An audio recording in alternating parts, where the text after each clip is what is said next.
วัสดีครับดอบิดอเววันนี้ฮานาลากินเนาะป่ะเวดีดูแต่ฮานาดูประตูแต่ละมือหาดีกว่าเนาะแต่นานาเดียวเวจะเพรสซี่ละดูก็เลยบัวพันนี่แล้วเนาะเอาเวแต่ฮานาไปเฮกว่าบาร์โกเอาเวปามาบูมาบาเลเมตอเนาะเอาเวดูโอเดป่ะชาดาวตาอ๋อเราดูโอเดป่ะก็ถอยเนาะคนเนี่ยแต่ฮานาเนี่ยเราชอบเนาะจะเพรสซี่ไปเอาเวมาये ले ये है वो है ना ये है ना तीन में तो ली और मैं है ये ले था कबाल ले du थोड़ा माँ अब मैं है वो माँ के ले थोड़ा ना चुम्मा du मुझे पार्टी डबल डबल ना ना कुआना बारी ना इधर किया कुआना थाने की याली ना याना क्या ना ले अब तहान्या ले ये के ले du थोड़ा वे तो कार्य बात पर ले ना दो ला थोड़ा ले न्या अब ना दो ला ना अब है जी मन बाला अब है की बात तो ये ना अब है तो ये अबมีมาเลปลาแล้วเนาะมาเลปลาไม่ได้โชว์เลยเอาไว้คือว่าเฮลิตาเมียนมั้งลานอดูกันเอาไว้คือโชว์วิลลี่นี่ว่าวิลลี่มั้ยนี่นั่นนี่อ่ะนี่บ้าบ้าเล็กเอาไว้เปิดเล็กคือแค่นี้เนาะแต่การเล่นโชว์ก็จะยากแล้วเนาะอีเพื่อสิโชว์นั่นเราเรียกว่าเราบารีเนาะป้ามาดูคุปไปหรือว่ากว่านั่นบารีว่าจังเนาะอีป้าแกที่ยังได้ลุยแล้วเนาะแกดีแกลุยเลยเนาะเปิดเล็กเนาะเปิดเล็กกว่าเนี่ยโชว์เนาะไปไม่อยากดีป้าบัวเนาะยี่บ้ายาอยู่ฮะโอ้เลยแต่เลยเฮียdeให้คาdeเตะซีเลยเป็นยาหน่อยได้ไหมล่ะเป็นยาเลยเป็นเลยคือยาโชว์หน่อยกว่าจะได้ขี้เกียจเลยไปให้เลยดิที่ว่ามึงอะไรเราเล่นเนี่ยเลิกยาดูหรอก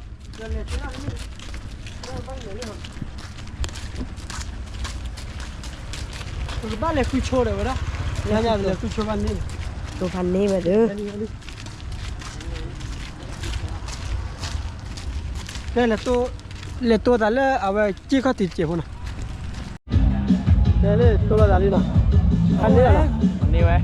ว่าถ้าขี้เจ็บนะนี่คือบ้าเลยบ้าเหมือนหัวซาฮะหัวซาเขาบ้าซาเลยบ้าบ้าหรอบ้าแกร้องหรอ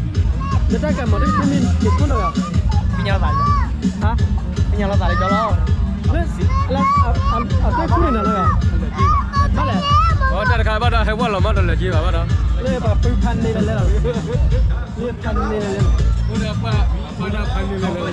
เลยจมูกป่าคุณเล่าไปทีที่เราเนี่ยนั่นแหละทุเรศนั่นแหละทั่วฮะนั่นทั่วเลยแบบพี่บุญเลยเหรอผู้ขวัญเหรอมาเสียกันยาเลยลาดิเสียด้วยก็คือเล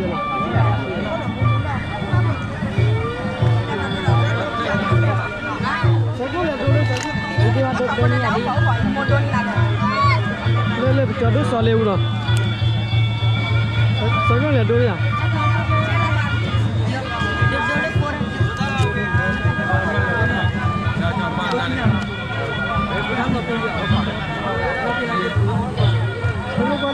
ซอยก็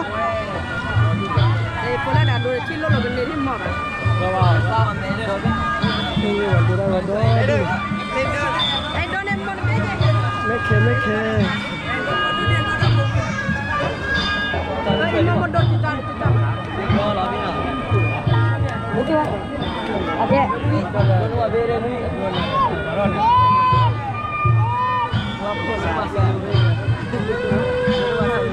ดนอะไรไหมโดนอะไรจ้ะ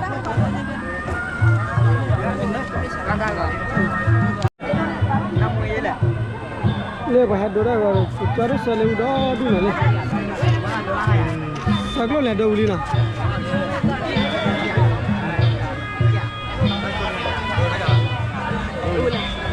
นี่เลยดูวิลล่าดูเลยดูลีน่ะ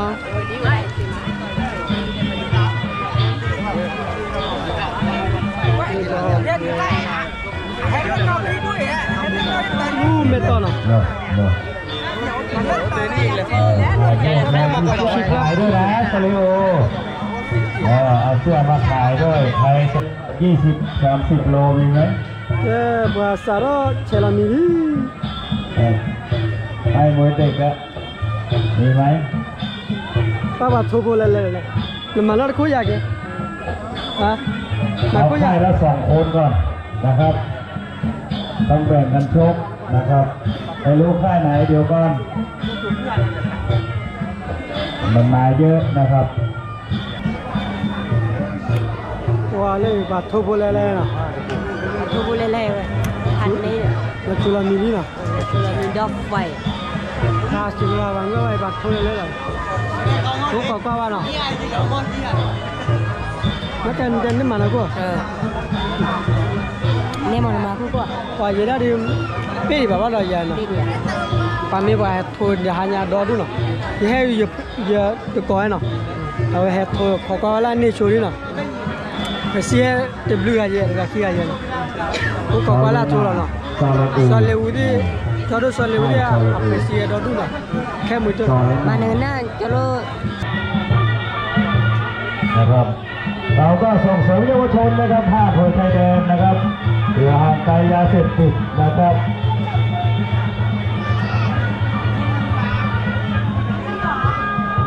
วันนี้นะครับ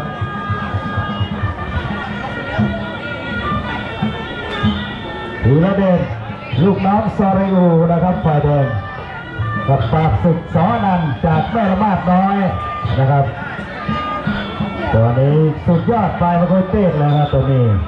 ปราบศึกไหวครูครับนี่ครับเราต้องฝึกฝนนะครับเยาวชนบ้านเราเพื่อห่างไกลยาเสพติดนะครับกลับมาชมกันแล้วครับใกล้ๆขอบคุณทีนะครับอาสจารย์ก็วีนั่งนะครับ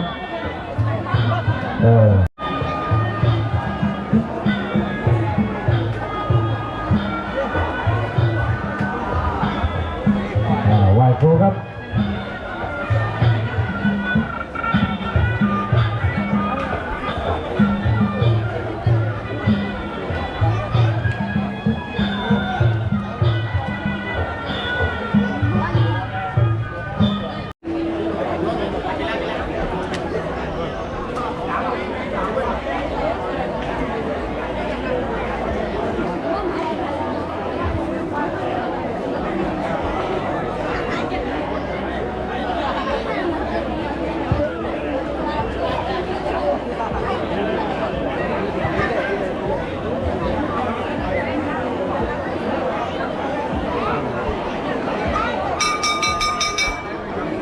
มา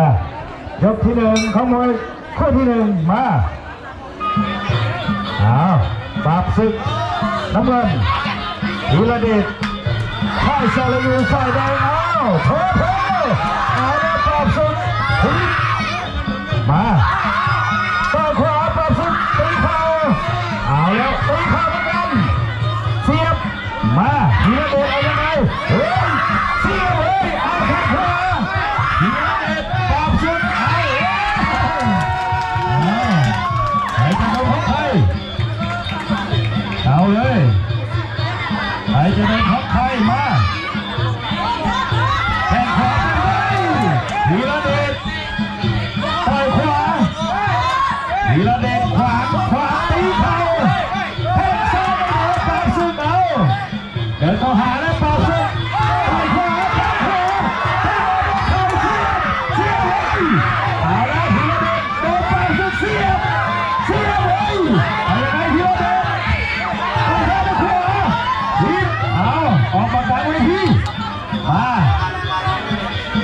ไอ้ธีรเดชต่อยขวาที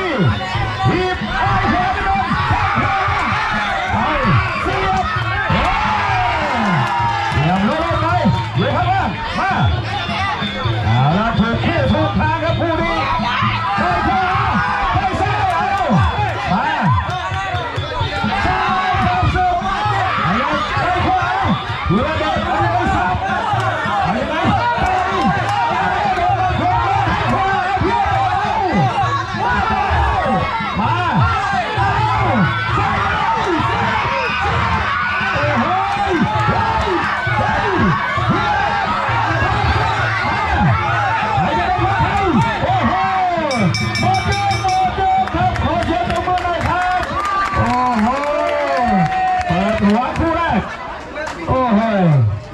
มวยใหญ่ๆดูไว้อย่าอายมวยเด็กนะยกที่สองเอาเลย เอาปากเส้นเอาเสียธีรเดช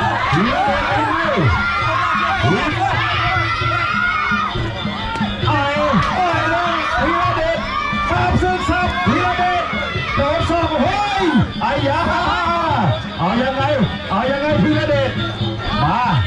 มาแข่งซ้ายปากเส้นทีเฮ้ยแข่งขวาซ้ายเสียบเฮ้ยทีไปโดนธีรเดชมาสิแข่งขวาธีรเดชปากเส้นมายังไงปากเส้นขยับธีรเดชปากเส้นเอายังไงเอาจดจ้องหน้ามองหน้าริมหาโอ้ยนี่เฮ้ยปราบศึกมาให้ซ้ายเอายังไงธีรเดชโดนซ้ายทางซ้ายแล้วเอาเฮ้ยเสียบเฮ้ยอายาเสียบคืนธีรเดชโดนเลยเฮ้ยแข้งขวาไม่โดนซ้ายขวาโดนเฮ้ย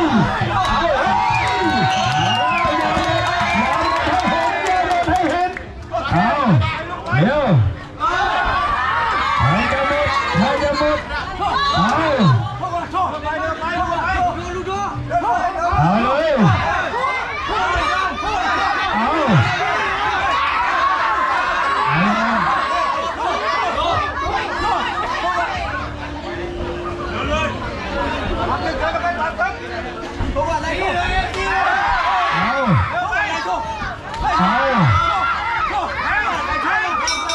มือเจ็บที่สอง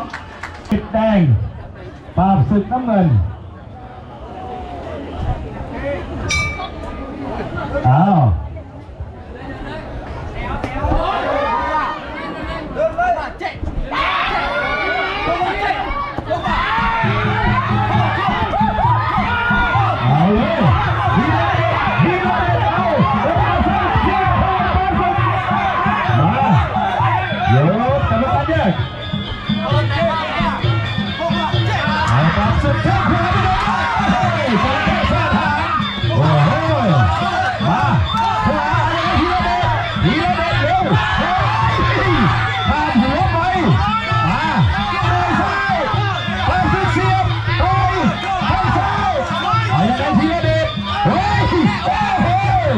เอาดอกนี้แปลกเขาพลี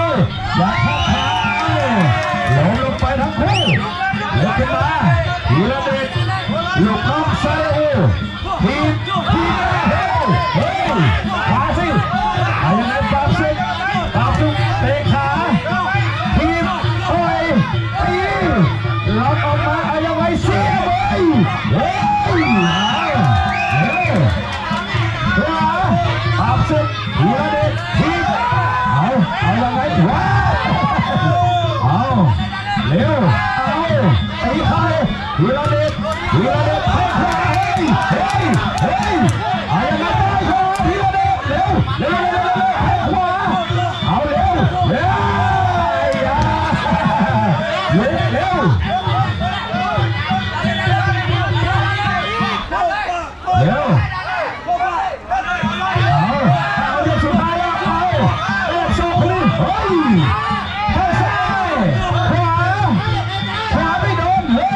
เอายังไง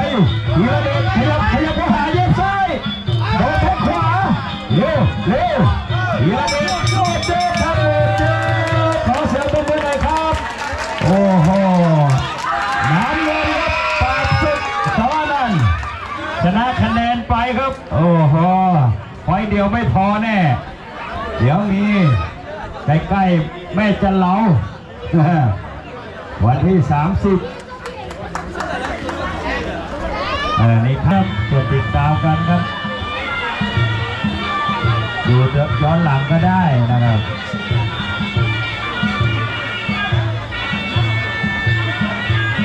โดดเส้นฝ่ายแดงครับ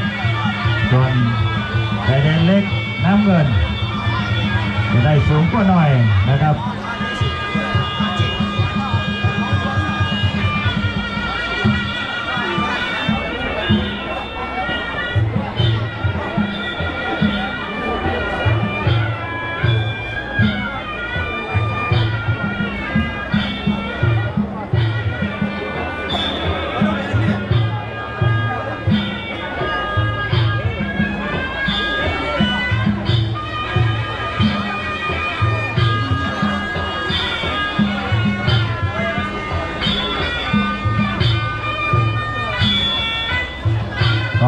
คุณหัวหน้าค่ายทุกค่ายนะครับที่นำนักมวยมาชกในงานพาแม่ตัดมวยนะครับ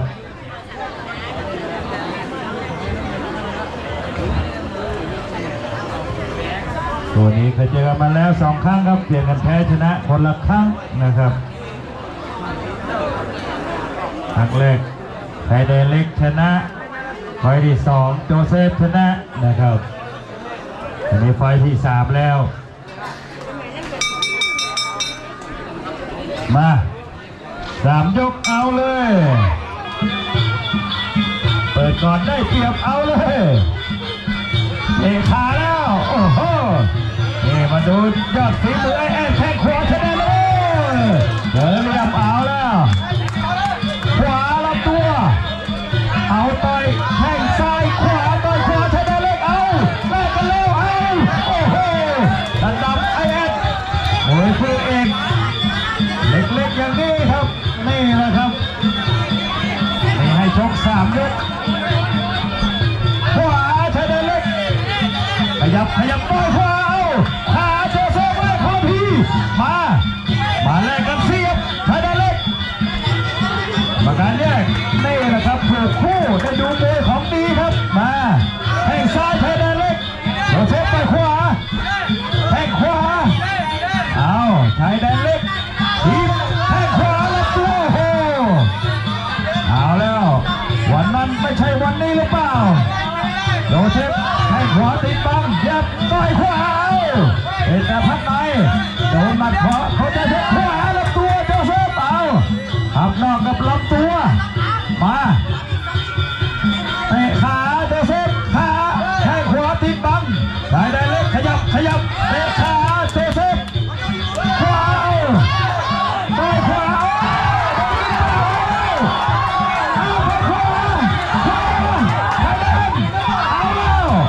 โดนเทปไปแล้ว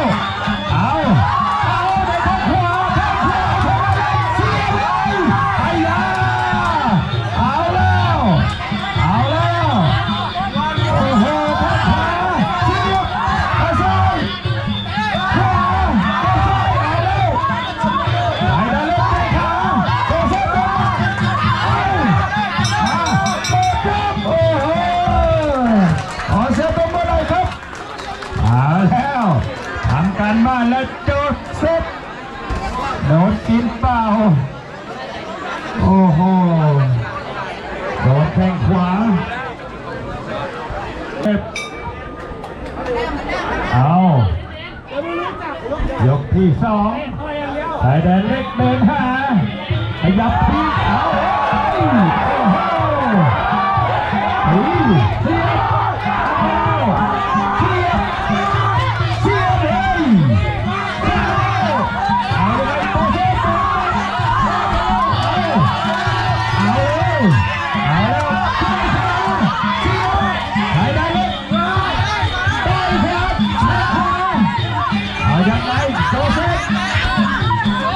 โหกรรมการเนี่ยมากลางเวทีเร็วเอายังไงโจ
มันตีกันแต่ดูบ่าเฮ้ย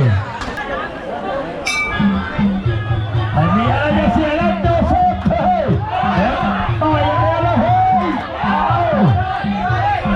โจเซฟขวา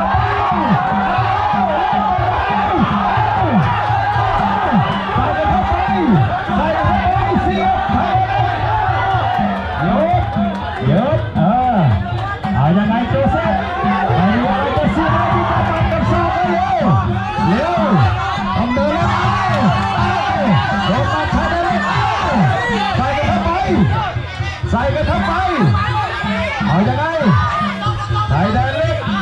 เอาเร็วเอาแล้วขวาทำรอบเร็วมาเอาใส่ได้เลยตีล็อกคอมายังไงดีไม่ได้กรรมการแยกเร็วไอ้โจเซฟโดนแค่หัวทียังไม่โดนเอาเห็นเด็กซ้ายใช้ได้เลยจับซอกเสียเลยเร็วเอาแล้วอย่าหนีไปไหนพี่เราอย่าหนีไปไหนเร็วใส่เข้าไปทีมาเร็ว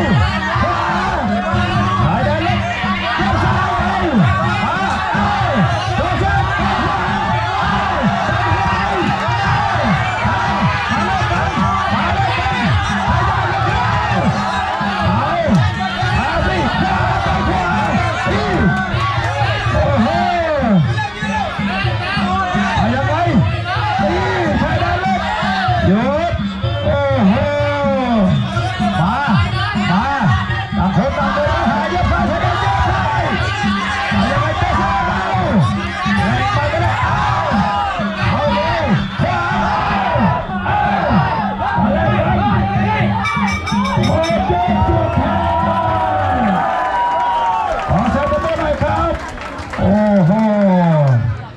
น้ำเงินครับ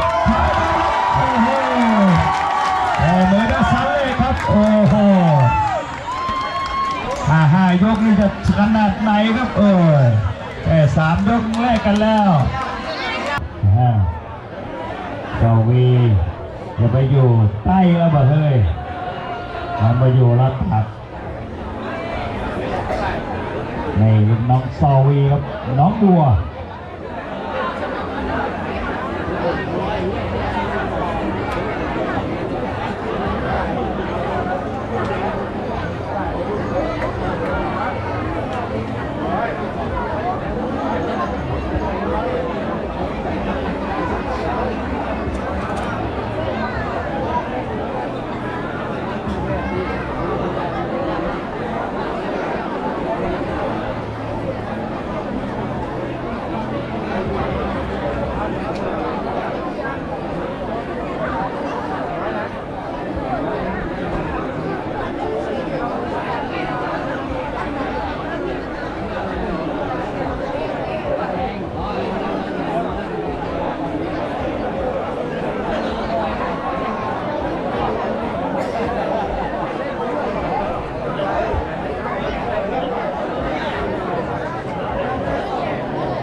เจ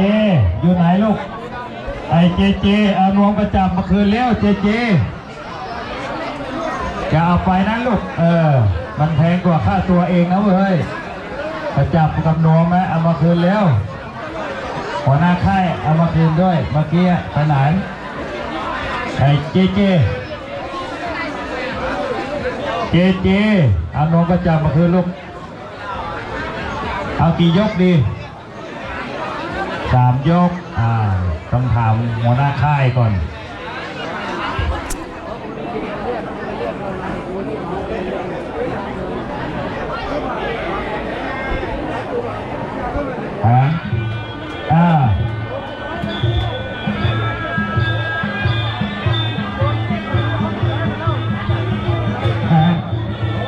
แล้วมาเล่นกันลุงจะพูดเรื่องว่าใส่หน้ามานาทีกันแบบมา ยกที่หนึ่งอย่ากระพริบตาตัวนี้เอาแล้วเฮ้ยเอาแล้วมาเฮ้ยต่อที่น้องบัวกับเทียมไม่รีบสุดคุณพงษ์แข้งขวาโอ้ยเอาแล้วใครจะโดนทับใครอย่ากระพริบตาจังหวะฝีมือทั้งคู่ซ้ายไม่โดนต่อที่ต่อยขวาทีกลิกเอาโดนหมัดเอายังไงมาไปหนากว่าทีลิกได้ร้อยหน่อยนึงเอาเข้าใกล้ๆเข้าใกล้ๆแข้งขวาไม่ถึงเข้าใกล้ๆแข้งขาไม่ได้ยาวเฮ้ยเข้าใกล้ๆเอาขวาลำตัวมาต้องอย่างนี้ขวาพอทีเอาเลยขวาเอาแล้วเริ่มสั่นเลยแล้วเริ่มสั่นเลยมาใครจะได้พักใครทีมาเลยแข้งขวาแต่ตอนที่บอกไม่ใช่เลยแข้งขวาลองมาพี่เล็กตีเดี๋ยวกรรมการแยกโอ้โหถูกโค้ครับคืนนี้ใครจะโดนพักใครจะโดนพักใครเอามาน้องบัวกับแม่สอดเอาขวาเฮ้ยเอาขยับไปขวาโดนแข้งขวาใครจะโดนพักใครจะโดนพักใครขยับเพื่อนมาลีขยับเตะขาให้ได้หนึ่งทีมาขาเฮ้ยมัดกับขาเอายังไงสอที่น้องบัวขยับแข้งขวาใครจะพลาดใครจะโดนเพราะใครขวาขวาไม่โดนเอาขาเฮ้ยข้างนอกเอามีสะดุ้งเฮ้ยอย่างรวดเอาเฮ้ยอะไรขวาละตัวขาโมเดขอเสียงตบมือหน่อยครับโอ้โหเล่นหนักกันเลยครับคู่นี้ให้มวยใหญ่เอาใครจะโดนท้องใครมาขยับมาเตะซ้ายหรือขวาเอาแล้วมีหมัดแล้วสอที่เฮ้ยล้มลงไปทั้งคู่มาต่อวิ่งเดินกันนะต่อที่โดนแข้งขวาเดี๋ยวไม่รีบเอาขยับต่อยขวาไม่โดนโอ้ยดีมากไม่ซ้ำทำใจนักกีฬาเอาขวาคนละทีขวาลงตัวขวาเอาแล้วมีสะดุ้งโดนไปสองแข้งเอายังไงซอน้องบัวต่อยขวาเฮ้ยโดนแข้งขวาเข้าลำตัวครับโอ้โหไม่ไหวคุณได้ขึ้นมาผมขอไอโมเนียหน่อยนะเร็วอยู่ไหนไอโมเนียให้ผู้ชายขึ้นมา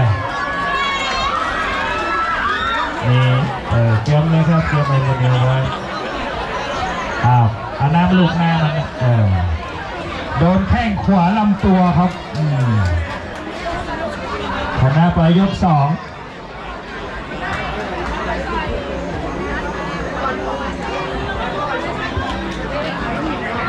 ชนะไปพรีเมียร์ลีกสิกุทองยก 2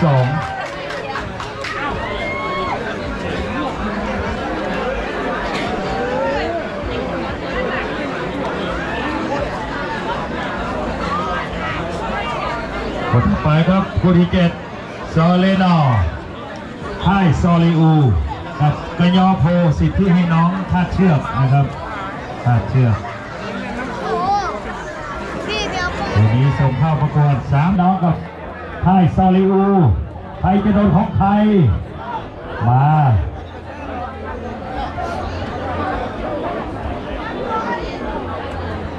ค่ายซอลีอูเปิดดูไม่รับมาก ค คู่ที่เจ็ดครับคู่ที่เจ็ดมา3 ยกจะถึง3 ยกหรือไม่ใครจะโดนของใครมาจอเลนอไฟแดงนี่ทับในหนึ่งที่ขยอโผล่แข้งซ้ายนี่เอาเจ็บซ้ายขาขยอโผล่เจ็บซ้ายเอาใส่หนาเบอร์เฮ้ยแข้งขวาเลนอซ้ายเลนอแล้วซ้ายขวาเฮ้ยไอ้ยาเอาแล้วว่าเฮ้ยถูกคู่เอาใครจะโดนของใครโถมาไอ้ซ้ายเลนอแข้งซ้าย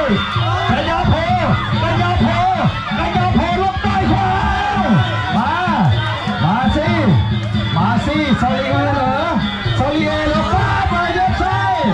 ลูกน้องซาลิโอแต่เลนอให้ขวาขยอโผล่ยังไงซ้ายแล้วตัวไปซ้ายขวามาเอาแล้วขวาซ้ายสับเอาสับเอาโหละทีสับเอาโอ้โหมาใส่กันใครจะได้พบใครเอาละมาใส่กันใครจะได้พบใครเอามันจะโผล่เลนอโถมาแทงขวาเอาขวาซ้ายเฮ้ยมาใครจะได้พบใครเอาขยอโผล่ไม่ต้องมองพี่เลี้ยงไม่ต้องมองคู่ต่อสู้เร็วขยับเลนอจะซ้ายขวาเฮ้ยเอาแล้วหนีเข้าโอ้โหใช้ได้ตัวเลนอขยับแข้งซ้ายเอาจะเตะมาใส่กันมาเล่นกันเลยเอาต่อยลำตัวเลนอจะซ้ายขวาเอาจะหนีไปไหนขยับเอาซ้ายเอาเดินอย่างเดียวครับซาเลนอ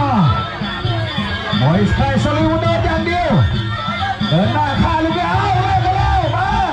ใครจะได้พบใครมาจะหนีไปไหนก็จะโผล่มาเดินมาเพียงที่บอกมันต่อยครั้งเดียวหมดใจแล้วไอ้นี่เอามาแลกกันเลยขยอโผล่เลนอเดินมาหาเอาหมุนโอ้โหมาขวาเอาข้างหลังไหมเฮ้ยไหวไหมเอามาดูโอ้โหโดนหมัดครับอย่าหนีไปไหนบวกได้บวกชัวร์เฮ้ยบวกไปสิอย่าไปตั้งเฮ้ยบวกไปไปกลัวเลยไม่เป็นไรเอาแล้วมาอย่าไปกลัวกลัวไม่กลัวเอาสิอย่าไปก้มกลัวไม่กลัวกลัวทำไมอย่าหนีไปไหนจะวนไปไหนเ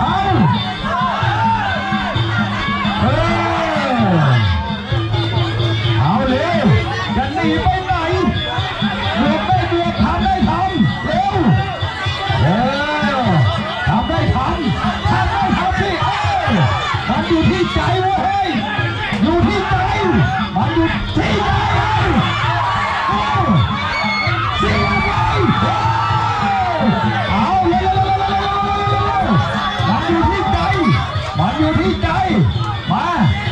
มันอยู่ที่ใจจะหนีไปไหนเฮ้ย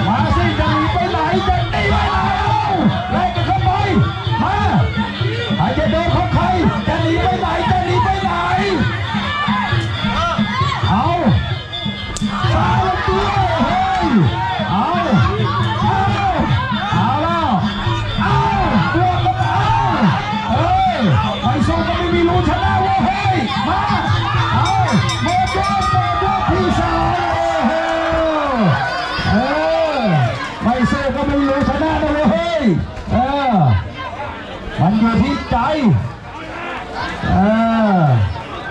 ไม่สู้ก็ไม่มีผู้ชนะมันต้องสู้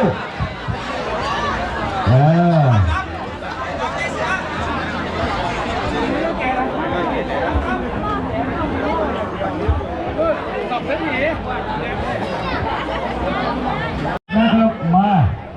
เดี๋ยวแหมยกหนึ่งเอาละวะปากแตกกันละมึงมาเอาละโถจอดยางแล้วเอามาเร็วใครจะโดนใครด้านขวาเฮ้ยมาใครจะโดนเลนองขยับให้เข้ายังไงจอยโพไม่ต้องถอยไม่ต้องหนีแล้วจะหนีไปไหนเฮ้ยเอาเฮ้ยให้ขวาจะหนีไปไหนเฮ้ยมันหมดไปถอยไม่ต้องหนีเอาออกอาวุธออกทำได้ทำ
เอายังไงจะหนีไปไหนให้เพีย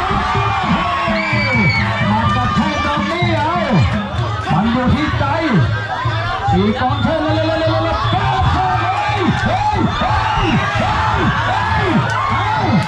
อ้โหมันต้องสู้อย่างนี้ไม่ต้องหนีสี่กองเชิญแล้ว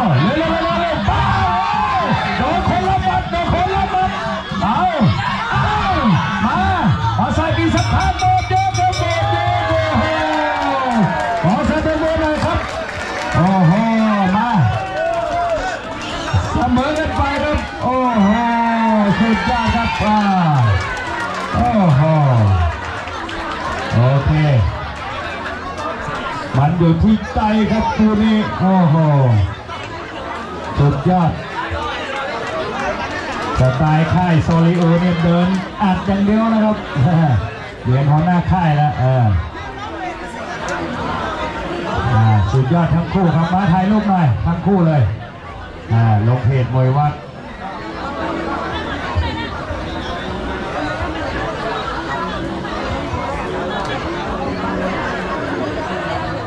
ค่าตัวคนละ20 บาทต่อยสนุกมากโจผิวถ่ายรูปเลยไอ้ครับซอลิโอนะครับขอเชิญตบมือให้ซอลิโอหนองหลวงกันหนองบัวอันนี้มวยบ้านๆนะครับอยากให้ชกลุงอยากให้ชกได้สตังค์เอาไปว่ากันครับลูกหลานบ้านเราครับทางเผยไทยแดนนี่แหละ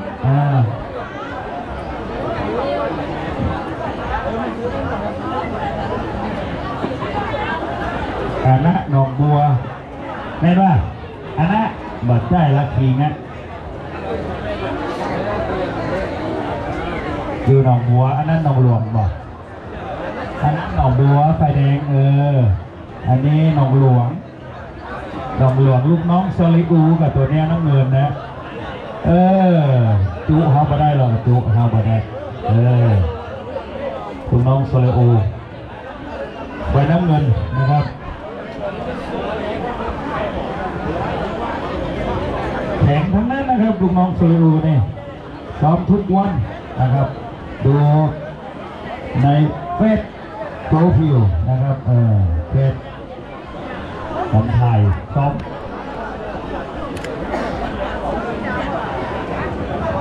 โซเลโอนี่ต่อไปนี่เจอกับเสียแวกนะครับวันนะครับมาไหว้ครู3 ยก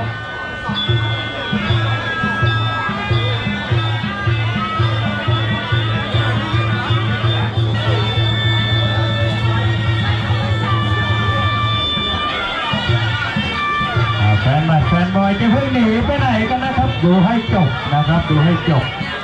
เรายังมีรองผู้เอกกับผู้เอกอยู่นะครับ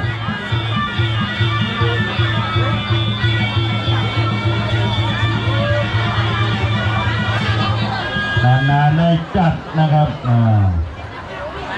เดือนสิงหายาวมาเลยวันแม่หน้าอำเภอก็7 คืนครับเดี๋ยวข้างหน้าพิกรหนองบัวก็หนองหลวงไม่ละมาดปุ้นเอายกที่ 1อย่ากระพริบตาครับฝ่ายน้ำเงินดีขาลูกน้องซาริโอเฮ้ยกาดอย่าตกซัวเฮ้ยกาดอย่าตกสิเดี๋ยวโดนด้านคอเฮ้ยเดี๋ยวโดนด้านคอกาดอย่าตกเดี๋ยวโดนด้านคอเฮ้ยเอาเฮ้ยมาหนองหลวงกับหนองบัวหนองหลวงว้ายเดี๋ยวจับเชือกนี่เลยหนองบัวไปขาเอาหนองหลวงแข้งขวาหนองหลวงเอาไปเฮ้ยเอาแล้วว่าหนองหลวงก็หนองบัวมาหนองบัวหนองหลวงได้หนากว่ามันอยู่ที่ใจเว้ยมาขยับหนองหลวงเอายังไงเตะขาหนองบัวเอาหนองหลวงเตะขวาลำตัวเฮ้ยลื่นมากลางเวทีอันนะไฟแดงพฤหัสแทงขวาเอาเลยใส่ใจแทงซ้ายขวามามันได้ใหญ่มันเป็นซะด้วยบ่เฮ้ยไอ้นี่เฮ้ยได้สอบเฮ้ยมามันอยู่ที่ใจมามันอยู่ที่ใจกันเลยนักมวยขาเฮ้ยจอดยาแล้วพี่เว้ยหนองบัวเอายังไงหนองบัวโดนแทงซ้ายขวาเอาขวาเฮ้ยเอาอีกแล้วเสียบเฮ้ยโอ้โห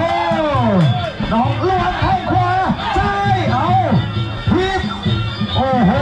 คู่นี้หันกันอาวุธหันกันขาอีกแล้วหนองบัวมีสะดุ้งหนองหลวงเอา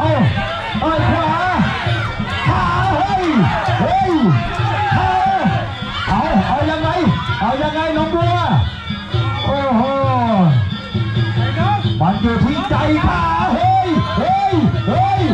วาแล้วก็เดินมาเอาฮิปโอ้โหเดี๋ยวนี้อาวุธทันกันครับขาพร้อมกันโมเดลที่ 1ครับโอ้โหสุดยอดอาวุธแรกกันครับใช้ได้ครับน้ำเงินจะได้หนาก็หน่อยมันอยู่ที่ใจครับหนองบัว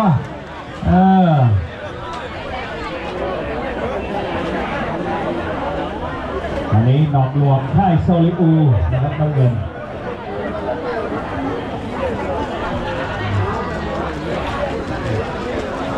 คู่ต่อไปครับดอกไม้เงินไม้เมืองทองกับวิยาธนจอแกทะนะครับรองผู้เอกนะครับผู้เอกคู่ที่10 ซอวิกับเนโซนะครับคู่11 นายซอลูกแม่ต้ากับมีชัยแม่ตื่นท่าเชือกคู่ปิดท้ายคู่12 แปดาตาโดกูกับลูกเทวดาครับปิดท้ายหน่วยเล็กนะครับ เหลืออีก4 คู่นะครับ4 คู่เดี๋ยวจบคู่นี้ไปปัสสาวะก่อนเนี่ยยืนใจใช้ได้ครับถ้าโดนนี่เป็นตัวอื่นก็ไม่แน่ครับนอนไปแล้วอันนี้มันสู้มันอยู่ที่ใจครับลูกน้องซาเลโอนี่ตัวบึกๆทั้งนั้นเลยครับนี่เสื้อดำเสื้อขาวนี่ทั้งนั้นแหละครับมีเป็น20 กว่าคนนั่นละเปิดค่ายมวยอยู่แม่ละมาดนะครับหนองหลวงนะครับเปิดอยู่ฝั่งไทยยกที่2ใส่กันเลยขาฮิตโอ้โหไล่กันแล้วแทงขวามาหนองหลวงแทงขวาลำตัวฮิตหนองบัวทีบไปขวาแล้วขวาเฮ้ยมากลางเวทีอย่าไปหยุดในเบนมันเลื่อนมากลางเวทีออกมาเอาฝาเก็บฝาหน่อยเอายก2อยู่หนองบัวเตะไม่ถึงมาขยับขาไม่โดนยังไม่โดนเหมือนกันเอาขวาเอาแรกกันเลยขวาสับเอาสับขวาทีมายังไม่โดนเอาเข้าใกล้แทงขวาเข้าไปเก็บซ้ายขวาเฮ้ยเอาสับขวาโอ้โหเอาละใครจะโดนของใครอย่าไปก้มเลยเอาขาเล่นกันแล้วขาต่อยขวาเอาโอ้โหน้องบัวเอาใครจะหมด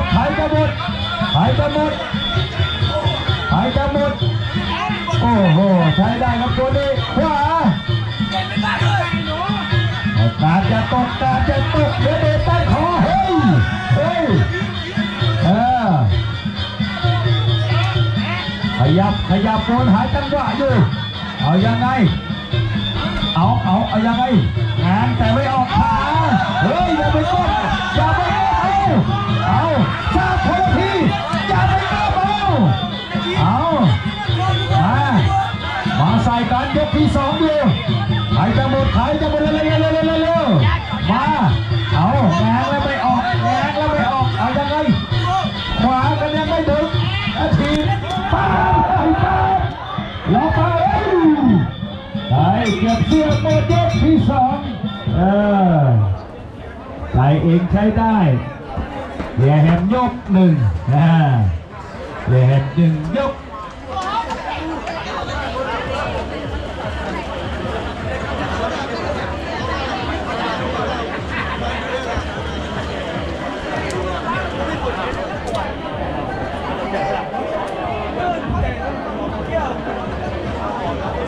แต่นี้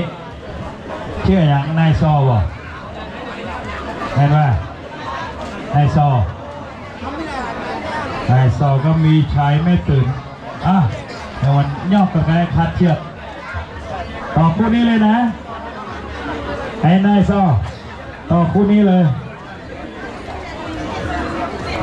เอาคู่เอกกับคู่รองไว้ท้ายเดี๋ยวคนหนีหมดเพราะว่าไปใส่กระจับหรือยังเบิดกลมหรือยังต่อคู่นี้เอานายซอลูกแม่ต้านกับมีชัยแม่ตื่นต่อคู่นี้เลยนะครับแล้วก็เบดากับลูกเทวดา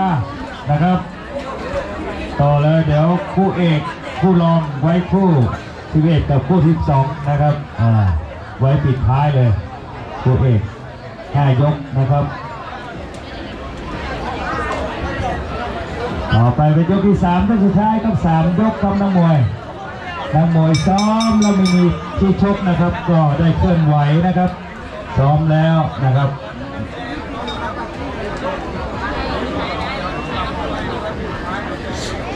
ยกที่3ยกสุดท้ายใช้ได้ทั้งคู่ครับนี่ปิด ใจใช้ได้เฮ้ยอย่าไปก้มเอา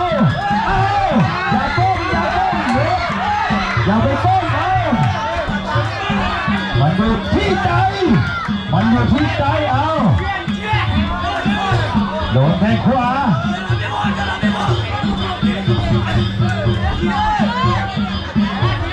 โอ้โหแทงซ้ายดอกนี้โดนบ้างเอาน้องบัวเฮ้ยเอาอย่าไปก้มสิอย่าไปก้มหาเข่าเตะขาว้าถ้าตัวเท่ากันแล้วกับมึงเฮ้ยน้ำเงินมัน100 กว่าบอกมันใจสู้ขยับหน่อยเอาสูงมายกสุดท้ายแล้วเอาเลยมันจะติดที่เอาแบบนี้อยู่ที่ใจเอาเฮ้ยโอ้โหเอาป้าอย่าไปก้มโอ้โหนี่แหละครับเป็นนักมวยมันต้องสู้อย่างนี้แหละใจต้องหมาก่อนโดนก้านคอเอาขวาลำตัวโอ้โห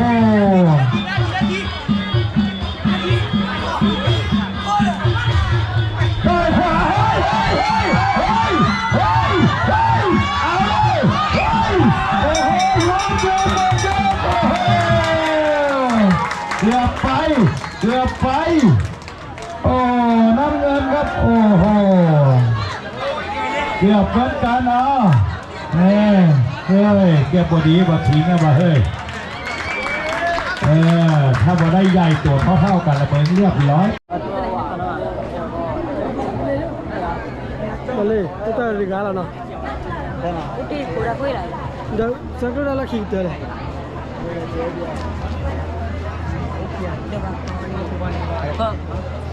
Uti da la khite tu le khan nei la na.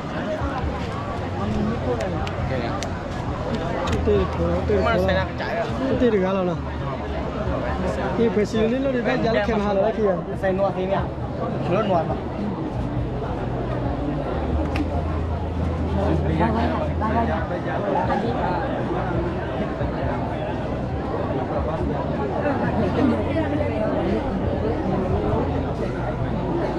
Sen nuo le.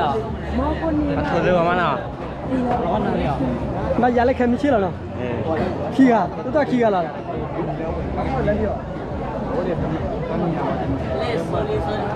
Le. Phesi le kia khan nei la.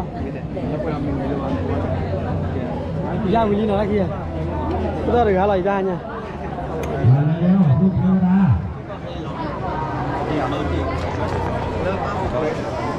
Mình léo đôi vậy nào.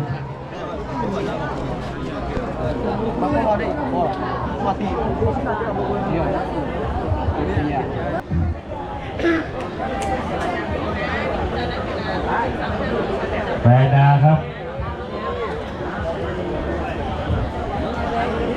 โอ้แม่ตื่นนะครับไฟแดงนี่นักมวยเยอะละคนดีๆทั้งนั้นลูกเทวดาติดเพื่อนให้น้องมาใครจะโดนของใครอย่ากระพริบตาครับมวยใหญ่ๆนี่มวย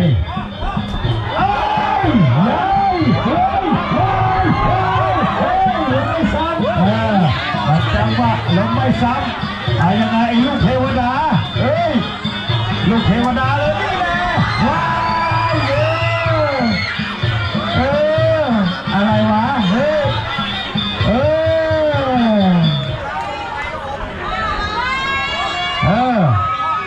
สู้สิวะโอ้โหเสียชื่อหมดเย็ดโดนไม่ซ้ำลุกขึ้นมาเอาจะได้ทิ้งมาแล้วทิ้งอย่าเปรียบแย่อย่างไรพอละพอบะเวละเอาแส าเฮลตี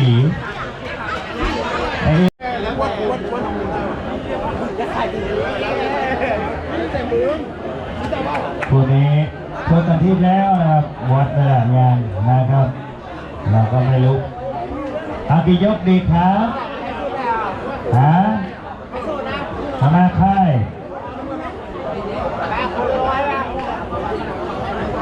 3 ยกกับพอละกันเนาะพอละอย่างคู่เอก5 ยกคู่เดียว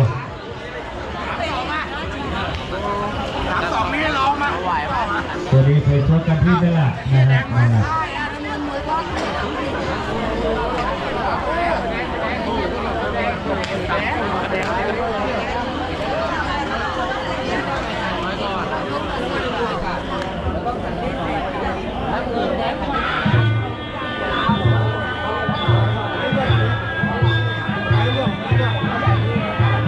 เคยชกกันมาปีที่แล้ว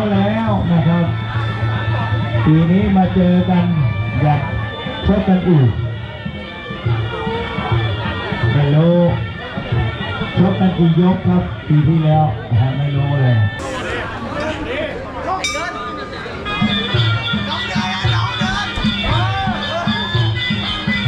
ออกเอาบุกกันเลยครับโอ้โหใจจุ่มๆไอ้ดอกไม้กันใจจุ่มๆ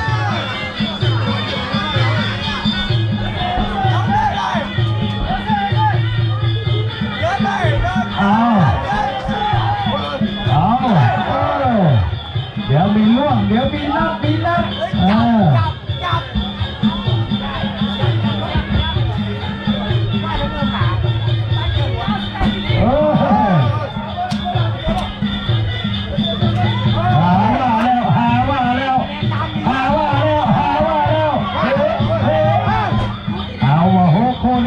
เคยเจอกันที่แม่หลักยัง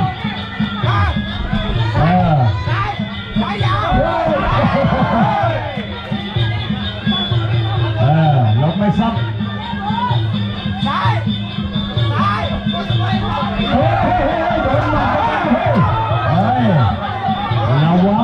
ระวังมันชกกันแม่หลักเป็นยังไงก็ไม่รู้เอาอย่าจับเชือกดิเฮ้ยอย่าอาศัยเชือกไม่เอาอีก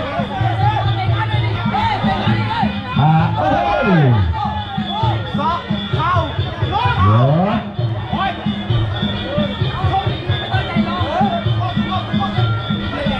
เอาเฮ้ย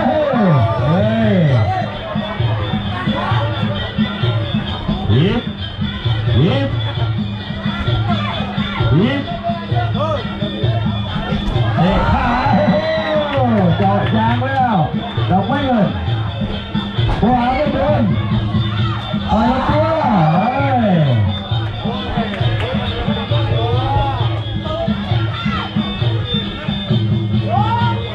มาขายยาวมาดังเลยพี่อีกไปขวาซ้ายซ้ายขวา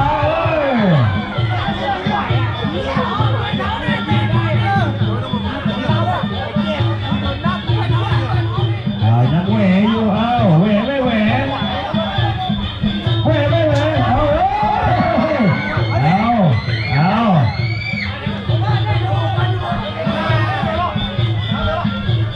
เอาผิดบวกมีบวกด้วยเอาแล้วระวังเหมือนกันดอกไม้เงิน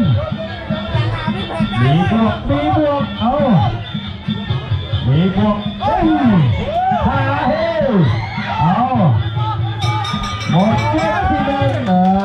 รอดไปเอายกที่2เอาอาศัยบวกอย่างเดียวแล้ว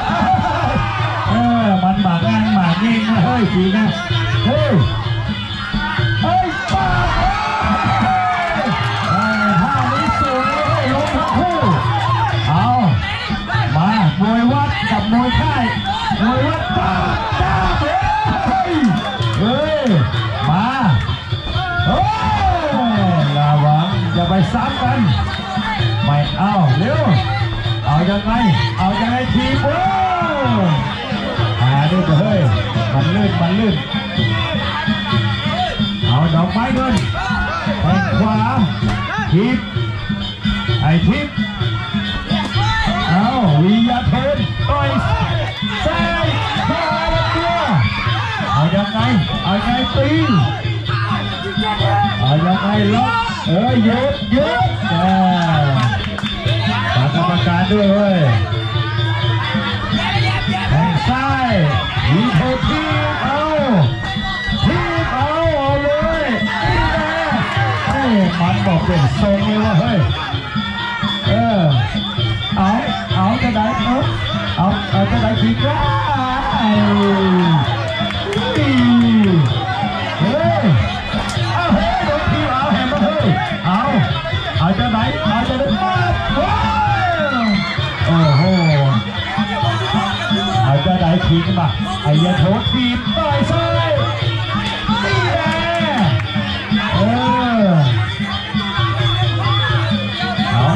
เอาทีมต่อยทับได้ว้าอย่าไปทิ้งตัวไว้เชื่อเฮ้ยว้า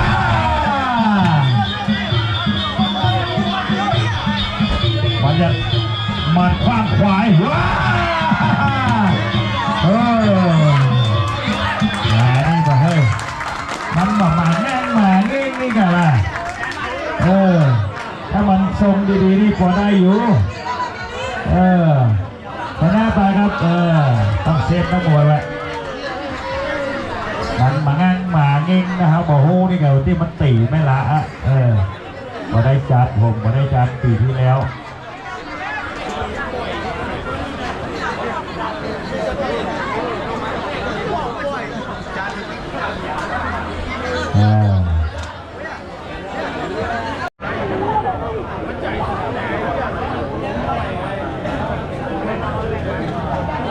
ผู้เอกวันนี้นะครับยกมาแล้วซาวีอลังสรรค์นะครับซ้อมอยู่ที่ใต้แต่ลูกหลานบ้านน้องบัวนะครับอย่าไปอยู่กรุงเทพแล้วครับฝ่ายนี้นะครับขอทบครับครูจะได้สตางค์ค่าตัวรถต่อยครั้งแรกได้200นะครับถูกบอกแล้วแต่ก็อยากให้ชกนะครับ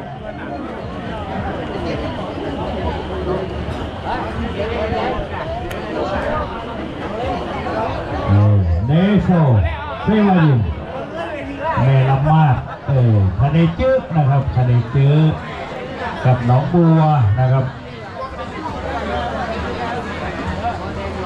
ยก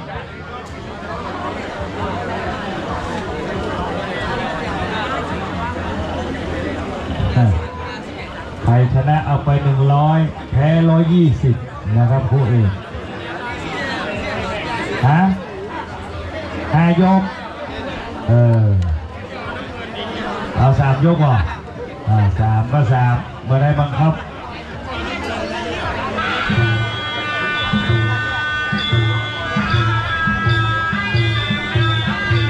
ผู้เอกครับคนนี้นะครับขอบคุณหัวหน้าค่ายทุกค่ายนะครับที่นำนักมวยมาชกนะครับพรุ่งนี้ก็เป็นสุดท้ายนะครับมากันเยอะๆนะครับพรุ่งนี้มาเที่ยวกันมาอุดหนุนร้านค้าร้านขายนะครับพรุ่งนี้นะครับเจอกันก็นู่นนะครับลอยกระทงนะครับที่นี่นะครับมีงานนะครับลอยกระทงมวยก็มีวันที่30-31นะครับนักมวยก็ซ้อมกันไว้นะครับใครอยากไปชกนะครับครูปิดท้ายครับคนนี้ครับครูเอกนะครับตรงนี้13 คู่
ยกครับคู่เอกสุดท้ายครับวันนี้พรุ่งนี้ก็มาชมกันอีกนะครับเป็นสุดท้าย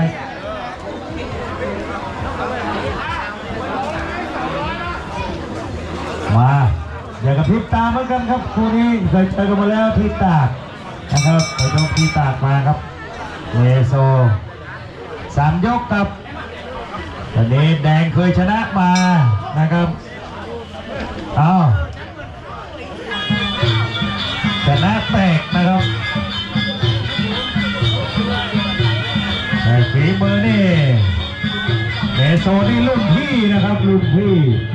โซวินี่ขยับขึ้นมาครับมาเจอกับพิตาโซวิสับศอกเนโซแตกแพ้แตกยกที่2ครับเฮ้ยเฮ้ยเฮ้ยเดี๋ยวคุณหมอได้ทำงานอีกแล้วเฮ้ยเอานี่ละทีตาก็สับกันอย่างนี้แหละครับหวานคนละเล่มมาใครจะโดนของใครกันนะครับเอาทีประเตะระวังสูงสูงเอาเลย3 ยกแค่นั้นนะครับ3 ยก3 ยกต่อย3 ทับ 2เอาแข้งซ้ายโซวีเอายังไงเนโซขยับ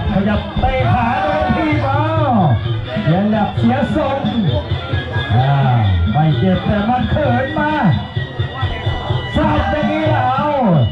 เนโซจะสับคืนวันนั้นเองสับข้าแตกมาเอาอย่างนี้เอาใส่ขวาตัวเฮ้ยเอาแล้วเดี๋ยวมีแตกเอามาใครจะได้ของใครเอาสับโอ้โหเอาแข้งซ้ายโซวีมาทีมวันนั้นไม่ใช่วันนี้เอายังไงเอาเลยคู่เอก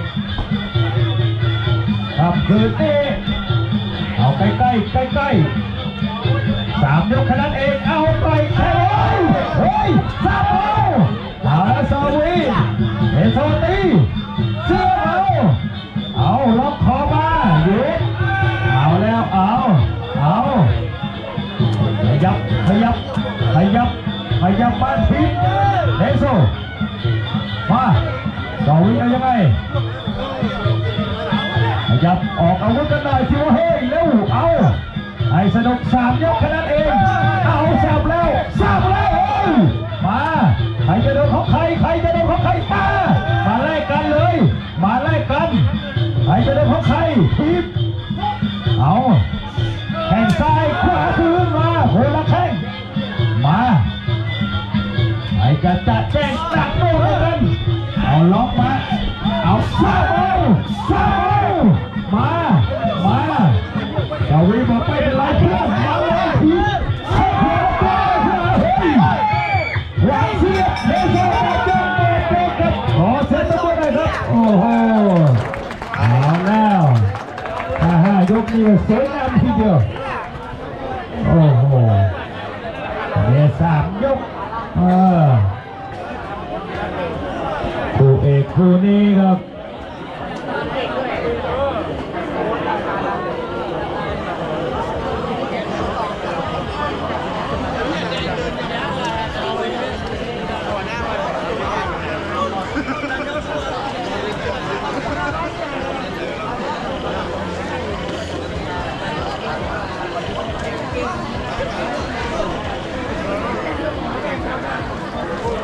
คืนนี้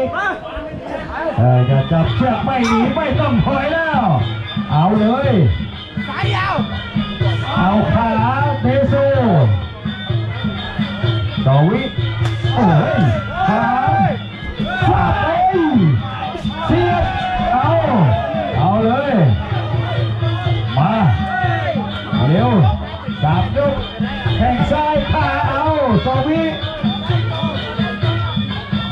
ขยับเนโซขาซ้ายขวาเอาขยับทีเบยเอาแล้วเจอลูกอิสเปกของโซวิแข้งซ้ายเฮ้ยโดนไปทันเอาอย่างนี้ขวาทีเนโซมาสิมาขยับ จะกิ้งฟาดหางจะกิ้งฟาดหางเลยเฮ้ยทับไหลหนึ่งทีเลยสู้เอาไปได้ขาทับไหลสาดเลยเฮ้ยเอาเร็วเร็วเร็วเอาไอ้สวิขาทำไมเอาสับกันเลยหายใจเร็วคนไทยเร็วยกสองขาเฮ้ยเนโซเอาเฮ้ยเดินมาสวิเร็วเอาเร็วยกสองเร็วเอากันไปเฮ้ยเร็วหานี่มาเฮ้ยเร็วเอาใกล้เร็วแทงซ้ายสวีเร็วเอาสิครับโอ้โหเหลวหน่อยสิอย่าปีอย่าตีไปไหนซับเอาเร็วไม่ต้องตีเลยกันเลยเอายังไง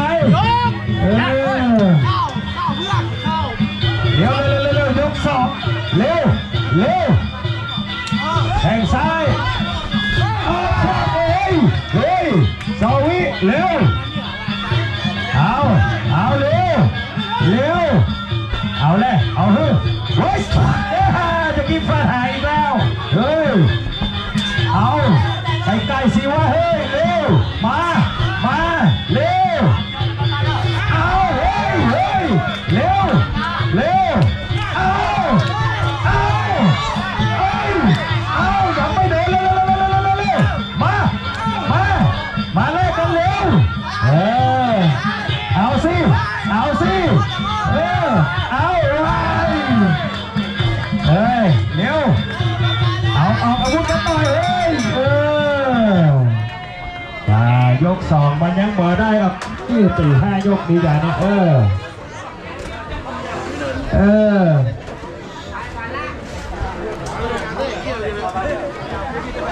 อาวุธมันยังไม่ถนัดล่อ5 ยกไหม5 ยกไหมหัวหน้าค่ายมันไม่สะใจ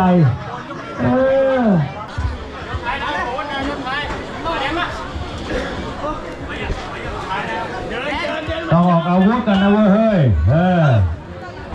มันออกได้กันไม่รู้เหมือนกันละเอาหมู่ลึกจ้าดูใครจะออกอาวุธเยอะกว่าเอาเลยต้องทำแล้วเอาเร็ว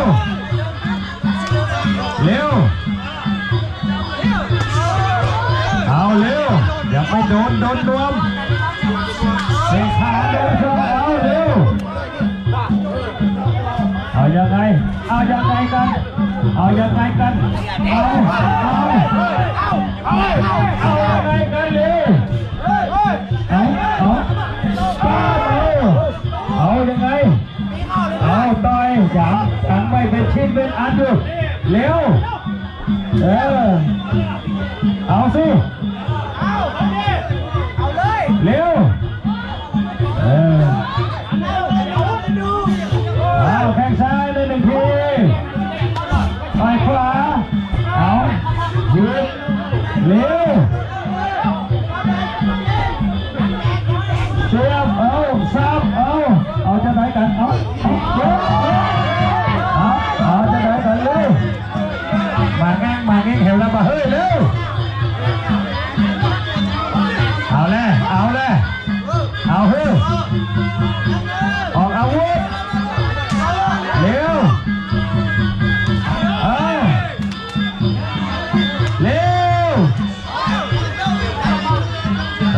ไรอย่างมาเฮ้ยเร็วเร็วออกอาวุธเร็วเอาอย่าหนีไปไหนเอาเร็ว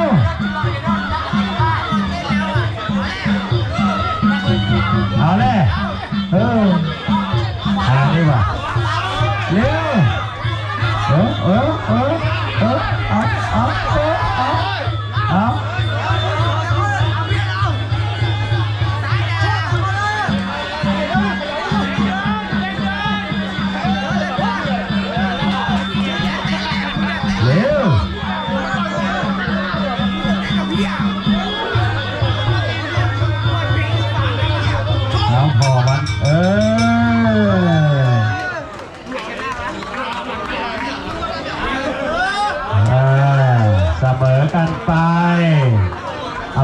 500,000 คะแนน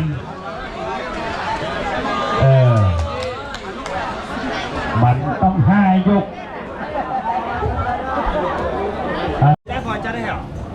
ထိုးဝီလီထင်ရနော်ပဲစီထိုးဝီလီအဝဲ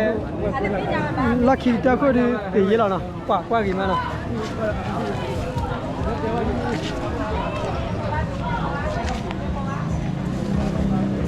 มันยกพันนี้ใหญ่พอดี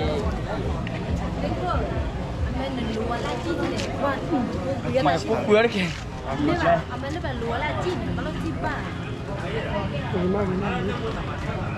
เคยไปแล้วขี่ไปด้วย อันนี้เราอยากปิดเลย อันนี้จะร่างไม่ใจอ่ะ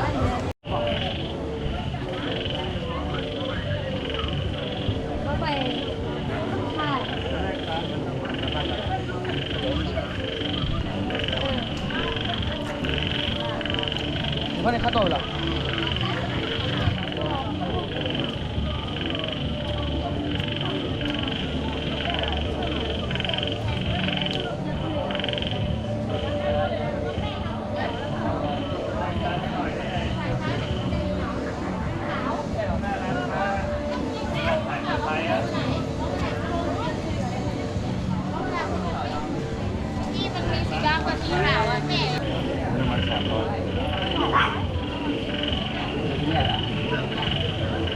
พูกมาอีกว่านะฮะพูกว่า ไม่มีหรอ ได้มีอ่ะบ่มีบ่ หมด แล้วก็ว่าได้เก็บคู่ไว้ไหม ครับผม ไม่บ่มีว่าพูกว่า คนนี้ มีว่า ดีอ่ะ คู่ไว้ตรงนี้เหรอ เปรียบไว้หมดสวัสดีครับ ไม่ใช่ตอนแรกก็โลยขึ้นมาเช้าวิ่ง6 โลแรง ไปกุ้งไหมอันนี้เหรอคำเดียวนอนแล้วชื่ออย่างไหนเนี่ย ซอสชีครับ ฮะชื่ออย่างก็ ထိုးဝီလီကနေ့တက်ကြီးတယ်နော် ซอสชีครับงอมบัว แพ้ ครับสูบบุหรี่เยอะครับ ไปสูบทำไม พลัง ไอ้นี่ไอ้อย่างอันนั้น800 2 คน800แล้วใครอีก2 คนนี่เราบอกไม่ใช่นี่ค่ายเดียวกันนะ มันไปแล้ว บอกไปแล้วบอกวันนี้ปิดวันนี้บอกอันนี้คุมมันเนี่ยเปิดไว้อีกแล้วกันแล้วมันจะไปเสี่ยงกันบอกโคนนะ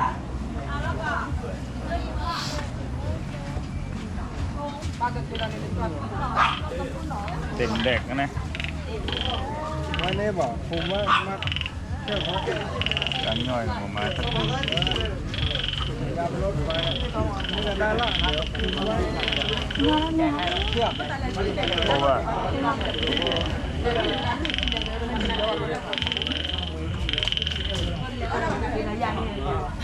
มาเร็วดึกแล้วไอ้นี่ไปยัง400ยังอ่ะจอซี่ครับนี่อ่ะเอาไปแล้วเนาะชื่ออะไรวะ แล้วก็ไม่แปะ อันนั้นคนไหนวะแค่คะแนนบอก ใช่ครับ เป็นดูมึงว่ะเจ็บเยอะโดนติ่ม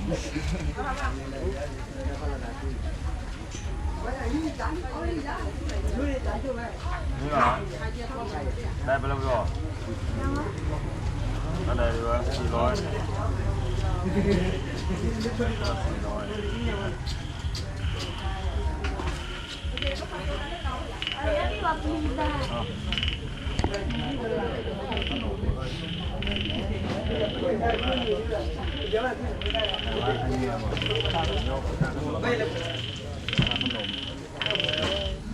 ฮะ มองหนึ่ง4 นาทีใครยังบ่ได้เร็วโซวิเมโซไปถอยกันเอาไปคนละ20 บาทคนละบาท